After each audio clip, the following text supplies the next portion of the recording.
Bonjour à tous et bienvenue sur ce webinaire consacré à SolidWorks Flow Simulation. Je suis Thomas Lamazares, ingénieur d'application chez Visiative. Je m'occupe de la présentation technique des produits SolidWorks et je fais également de temps en temps de la formation sur ces produits. Au sommaire aujourd'hui, on va tout d'abord regarder quels sont les enjeux de Flow Simulation. Ensuite, on prendra un exemple basique pour regarder comment se comporte l'écoulement dans Flow Simulation. Puis on fera de la dissipation thermique, de l'analyse transitoire et on finira par une conclusion. Pendant ce webinaire, vos micros ont été coupés pour éviter tous les bruits parasites. Si vous avez des questions, n'hésitez pas à les noter dans l'onglet prévu à cet effet. On vous répondra par mail juste après. Avant de commencer à parler de SolidWorks Flow Simulation, je vais vous présenter Visiative en 3 slides. La première, ça va être l'offre Visiative qui se caractérise en 4 domaines de compétences. Le conseil, avec l'acquisition récente d'ABGI. L'intégration, avec les solutions d'Assosystem, SolidWorks et CATIA. L'édition, il faut savoir que Visiative développe ses propres solutions logicielles dans le store MoveApps. Et enfin, l'impression 3D en partenariat avec HP. En quelques chiffres, Visiative c'est 900 collaborateurs, 18 000 clients, un chiffre d'affaires en nette hausse en 2018 et une représentation internationale de plus en plus renforcée, notamment au Royaume-Uni, en Belgique, aux Pays-Bas et au Luxembourg. Enfin, Visiative accélère la transformation numérique des entreprises grâce à la TNGP, c'est-à-dire la feuille de route numérique qui se caractérise selon 4 axes: l'innovation, le management, l'écosystème et l'excellence. Avec l'aide de Visiative, vous pouvez positionner les usages numériques identifiés lors d'un audit sur ces 4 axes, puis les prioriser en fonction de leur retour sur investissement, leur maturité, ou bien en fonction des ressources et contraintes de votre entreprise. Visiative répond ensuite soit avec une application partenaire, par exemple dans ce système, ou bien par une application MoveApps issue du store. Enfin, Visiative va vous accompagner pour la mise en place de cette feuille de route numérique avec des réunions à la fois physiques et des outils numériques de pilotage.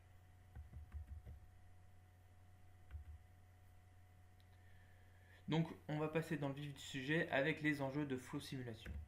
Qui est concerné? On a énormément de métiers. Fabricants de pompes, transport, bâtiment, médical, etc., etc. Au niveau des entreprises, on va retrouver essentiellement des PME et des ETI. Et dans ces entreprises, on va avoir des concepteurs mécaniciens, des ingénieurs, des designers, des dessinateurs.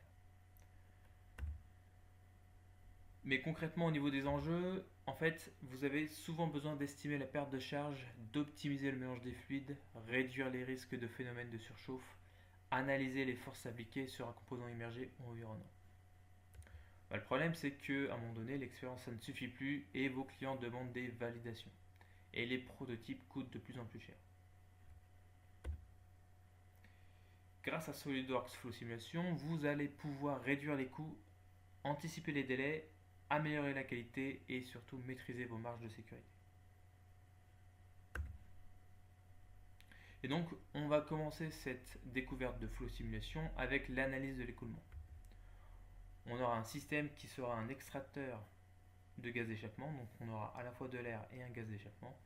Et on va voir comment créer une étude flow rapidement, comment la définir et comment l'analyse des résultats va nous permettre de statuer. Donc dans ce modèle, on va avoir de l'air et un gaz d'échappement qui vont intervenir. On a placé des bouchons pour fermer le système. On va appeler l'assistant de projet pour créer notre étude flow simulation. Vous pouvez sélectionner n'importe quelle configuration que vous avez créée ultérieurement. Les unités, vous pouvez les personnaliser. Par exemple ici, on vient mettre la température en Celsius. Au niveau du type d'analyse, on en a deux. On a de l'analyse interne et de l'analyse externe. Donc ici, on va choisir de l'interne. Et sur les caractéristiques physiques, vous pouvez faire de la conduction thermique dans les solides, du rayonnement, du transitoire, apporter la gravité, faire des domaines de rotation et les surfaces libres.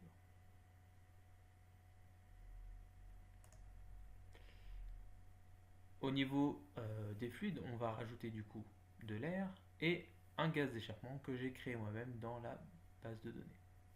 Ensuite, vous avez d'autres types de fluides, liquide non newtonien, gaz réel, etc., etc. Vous avez également les caractéristiques d'écoulement de votre fluide. Ensuite, les conductions de parois seront adiabatiques dans ce projet-là. Et les conditions initiales, on va mettre une température initiale de 40 degrés à l'intérieur du système. Et pour les concentrations, on aura au tout début uniquement de l'air. Une fois l'étude flow créée, vous allez pouvoir la définir plus précisément en commençant par le domaine de calcul, qui représente les limites de notre système. Vous pouvez l'ajuster et bien sûr le cacher pour avoir une meilleure visibilité. Ensuite, vous allez pouvoir insérer des conditions limites ou faire de la mise en données. C'est-à-dire qu'ici, je vais placer un débit massique d'entrée d'air sur cette surface. Je vais laisser les paramètres thermodynamiques par défaut, mais par contre, je vais gérer la concentration de substance en laissant uniquement de l'air. Et je vais faire la même chose ici pour mon entrée de gaz d'échappement. Je vais créer une condition limite. Donc je viens sélectionner la surface intérieure et je choisis débit massique d'entrée. Cette fois-ci, en paramètre thermodynamique, je vais mettre 280 degrés et en concentration, je vais mettre uniquement du gaz d'échappement. Enfin, pour terminer, je vais mettre une pression à l'environnement à la sortie de mon système. Et cette pression sera uniquement de la pression d'air. Donc du coup, en concentration, je mettrai uniquement de l'air.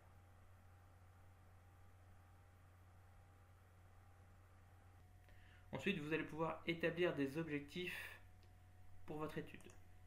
Les objectifs vont vous permettre de savoir qu'est-ce que vous voulez observer après la simulation et sur quels critères vous voulez que cette simulation converge. Il y a 5 types différents d'objectifs. Les objectifs globaux, par exemple trouver la température maximale d'un système. Les objectifs ponctuels qui vont être sur un point en particulier. Les objectifs surfaciques sur une surface. Les objectifs volumiques sur un volume. Et enfin, des équations d'objectifs. Par exemple, pour trouver une perte de charge, on fera une équation entre la perte de charge à la sortie moins la perte de charge à l'entrée.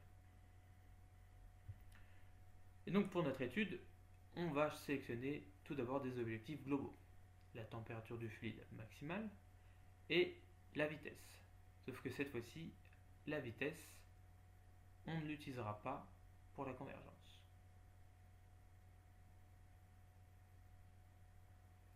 Puis on veut connaître la fraction massique de nos gaz en sortie. Donc du coup, on va faire un objectif surfacique. On va sélectionner notre sortie et sélectionner le paramètre fraction massique de l'air et fraction massique du gaz d'échappement. Et enfin, on veut également connaître les pressions statiques moyennes à l'entrée. Et donc du coup, pareil, on choisit nos entrées et on va sélectionner le paramètre pression statique.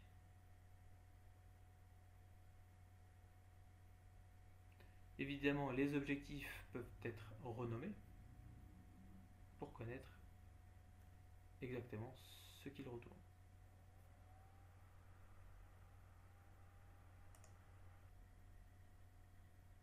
Ensuite, vous allez pouvoir gérer votre maillage. Alors, il y a du maillage automatique avec un curseur ou alors du maillage manuel. Donc, par exemple, vous allez pouvoir choisir le nombre de cellules que vous avez sur X, Y ou Z. D'accord ? Également, vous allez pouvoir raffiner les cellules fluides, solides et dans certains cas les cellules fluides et solides quand on fait de la thermique. Et une fois que votre maillage est terminé, vous pouvez lancer le calcul. Puis une fois que vous avez vos résultats, vous allez pouvoir les observer grâce à des outils simples et visuels. comme par exemple les plans de visualisation. Ici, on regarde la vitesse par rapport à un gradient de couleur et un profil. Et ce plan-là, vous pouvez le déplacer ou bien sélectionner une surface en particulier. On peut également observer toutes les surfaces, par exemple ici, la fraction massique du gaz d'échappement, et on voit bien son déplacement vers la sortie. Intéressant également, ça va être les lignes de courant qui vont vraiment vous renseigner sur la direction que prend votre flux. Encore une fois, ici on regarde la fraction massique du gaz. Puis si vous voulez avoir plus d'informations sur cette fraction massique de gaz sur une surface, vous avez les paramètres de surface, ici combien affiché. Vous avez le minimum, le maximum et la moyenne de fraction massique de gaz sur cette surface précisément. Puis, avec les objectifs, vous allez pouvoir afficher une courbe d'objectif, d'accord, la fraction massique de gaz ici, en fonction des itérations de la simulation, et ça, vous pouvez l'exporter vers Excel.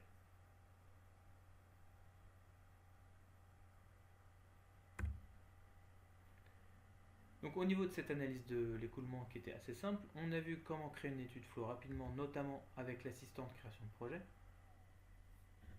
Comment définir une étude de simulation avec une mise en données intuitive. Et ensuite, l'analyse de résultats grâce à des outils visuels et très simples à manier. Ensuite, on va passer à la dissipation thermique avec un modèle de boîtier électronique. On va s'intéresser au catalogue technique, à la simplification de la géométrie et à l'évaluation du modèle.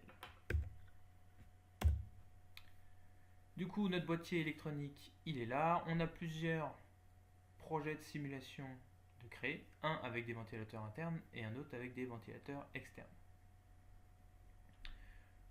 Au niveau du projet, on est sur une analyse interne avec la conduction thermique dans les solides. Le fluide par défaut, ça va être de l'air. D'accord ? On a également choisi un solide par défaut. Nos conditions de paroi, on va avoir un coefficient de transfert de chaleur. Et nos conditions initiales seront les conditions ambiantes. Ensuite, on va passer en revue notre mise en données. Donc on retrouve notre domaine de calcul, les différents matériaux solides. Alors le but là, c'est de définir sur chaque modèle un matériau. Et pour ça, on a la base de données techniques pour nous aider. Pour soit sélectionner un matériau, soit directement créer son propre matériau.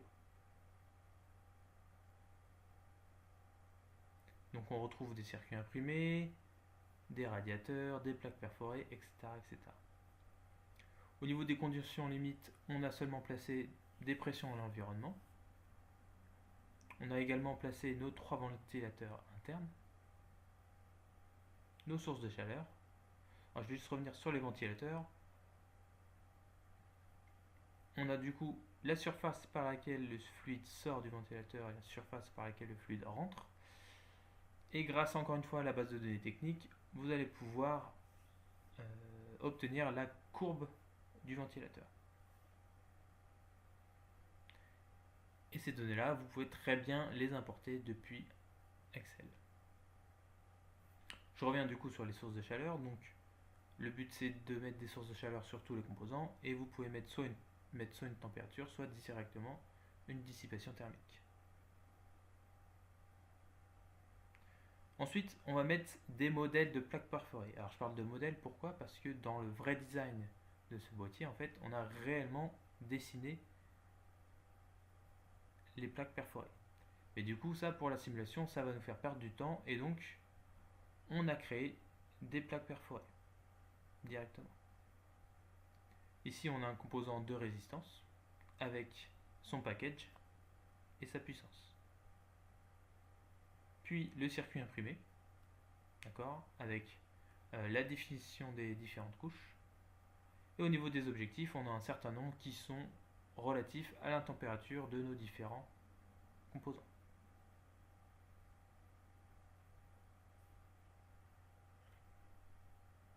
Et ensuite, là, on va lancer le calcul. Une fois notre calcul terminé, on va avoir accès à nos résultats. On retrouve nos plans de visualisation à l'intérieur de notre boîtier. Également les plans au niveau des surfaces. Ici on regarde la température du solide uniquement. Les lignes de courant, toujours intéressant pour lorsqu'on a des ventilateurs. Et ensuite la courbe des objectifs, où on regarde la température maximale de ce composant là, juste en dessous du dissipateur. Et on a un droit de se demander quelle est la meilleure configuration. Est-ce que c'est avec des ventilateurs internes ou avec des ventilateurs externes? Et c'est pour ça qu'on va pouvoir faire une comparaison, c'est-à-dire que je vais sélectionner différents résultats de mon étude, différents projets, et je vais pouvoir comparer ces résultats. Donc à gauche, on a les ventilateurs externes et à droite, une configuration avec les ventilateurs internes. Donc voilà, pour chaque résultat, on va pouvoir comparer. Et notamment sur la courbe des objectifs, on observe bien que avec des ventilateurs internes, notre composant monte beaucoup moins haut en température. Pour cette analyse thermique, on a vu le catalogue technique avec la base de données que l'on peut enrichir, que l'on peut modifier. La simplification de la géométrie, notamment avec les plaques perforées. On a également des filtres et d'autres types de simplification. Ça, c'est important pour aller plus vite dans la simulation. Et également, très intéressant pour l'évaluation du modèle, on va avoir la comparaison des configurations.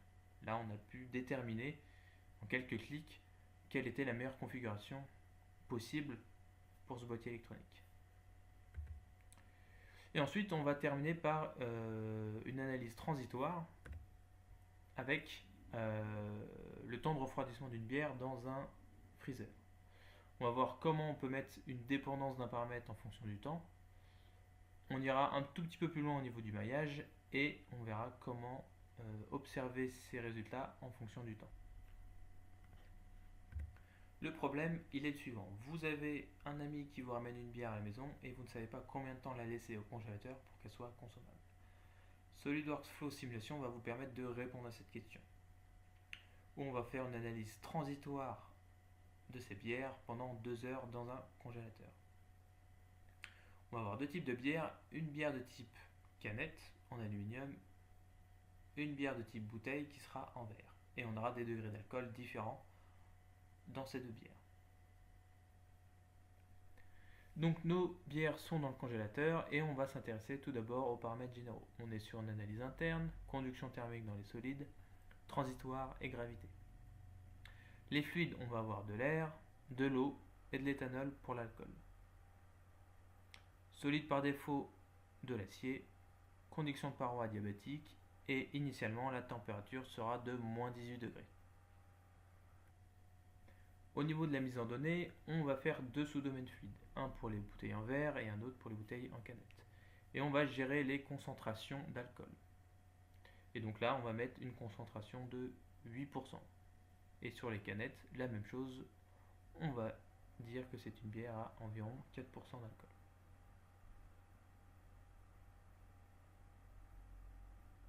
Les matériaux, on retrouve bien du verre et de l'aluminium sur nos bières.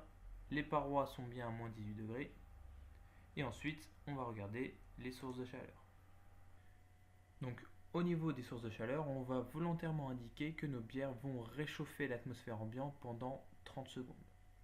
Et ensuite, le processus de refroidissement va apparaître. Donc du coup, on va volontairement mettre un retard. Et ça, vous allez pouvoir le faire grâce à la dépendance du paramètre en fonction du temps. Donc ici, on met notre dissipation à 20 degrés et pendant 30 secondes, on va activer cette dissipation. Puis, on va la désactiver. On va appliquer un retard dans le processus de refroidissement. Au niveau des objectifs, on va un objectif global pour la température max du fluide, puis deux objectifs sur la température max de deux bouteilles prises au hasard. Ensuite, au niveau du maillage, on retrouve notre maillage automatique ou notre maillage manuel. on va aller un tout petit peu plus loin, c'est-à-dire avec un maillage local. Il suffit juste de sélectionner un modèle, par exemple une bière, et là on va pouvoir raffiner un peu plus ce modèle-là, notamment un raffinement avancé au niveau des courbures.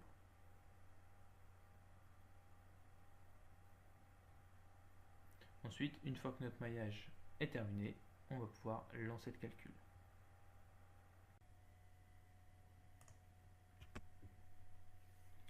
Une fois qu'on a nos résultats, on retrouve nos plans de visualisation avec les contours de température du fluide ici,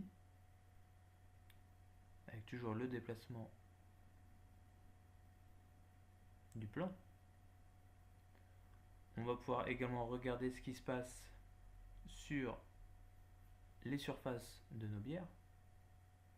Donc les bières, les bouteilles en verre sont beaucoup plus chaudes que les bouteilles en aluminium, on pouvait s'y attendre. Et là, juste pour vous montrer la différence de maillage entre le maillage local que j'ai réalisé et le maillage par défaut qu'on a fait. Donc c'est juste un petit exemple, mais on peut aller encore beaucoup plus loin sur le maillage. Et enfin, l'accord des objectifs. Donc notre bouteille en verre et notre bouteille en alu, en fonction du temps physique. Et donc du coup là, on a nos résultats où on peut voir nettement que la bouteille en verre résiste beaucoup mieux au froid, notamment par le matériau et par le fait qu'elle soit à 8 degrés. Donc pour celle-là, on peut attendre jusqu'à 2 heures sans problème pour la boire. Par contre, pour la canette, moi j'opterais pour une consommation entre 50 minutes et 1 heure. Voilà. Sinon après, il y a vraiment un risque de congélation qui arrive.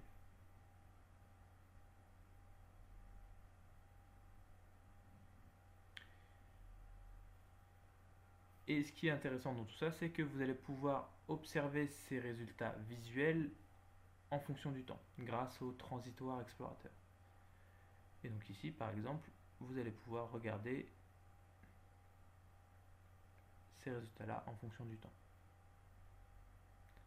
Donc là, on a le gradient de couleur en fonction du temps qui s'affiche.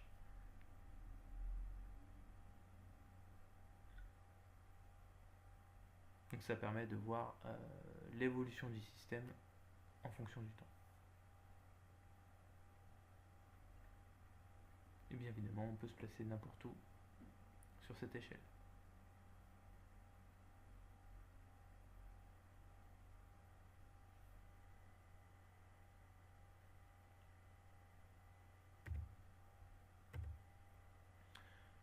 Donc dans cette analyse transitoire, on a vu qu'on pouvait mettre une dépendance d'un paramètre en fonction du temps. Par exemple là, j'ai activé la source de chaleur pendant 30 secondes et ensuite je l'ai désactivé. Très important la précision du maillage avec la mise en place de maillage local très facilement. Et les résultats en fonction du temps grâce au transitoire explorateur. On arrive à la conclusion de ce webinaire. Pour conclure, je vous donne l'offre SolidWorks Flow Simulation. Vous avez à gauche le package standard. Vous allez pouvoir faire de l'analyse interne et externe, du transfert de chaleur, transitoire, domaine tournant, etc., etc. Puis vous avez deux autres modules. Le module électronique cooling, qui est vraiment fait pour ceux qui font de la carte électronique et du refroidissement. Et le module HVAC pour tout ce qui est paramètres de confort et de la radiation avancée. Pour aller plus loin, je vous propose quelques produits. Smart Design, qui est un outil de prédimensionnement pour valider le choix de vos composants mécaniques. SolidWorks Simulation, si vous voulez faire un peu de structural. Il existe des ponts entre Flow Simulation et SolidWorks Simulation.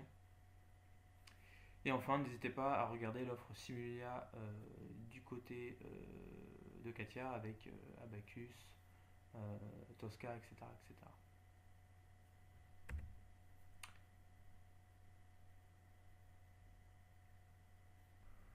C'est la fin de ce webinaire consacré à SolidWorks Flow Simulation. Je vous laisse sur vos prochains rendez-vous, à savoir les prochains webinaires auxquels vous pouvez assister, et je vous souhaite une excellente journée.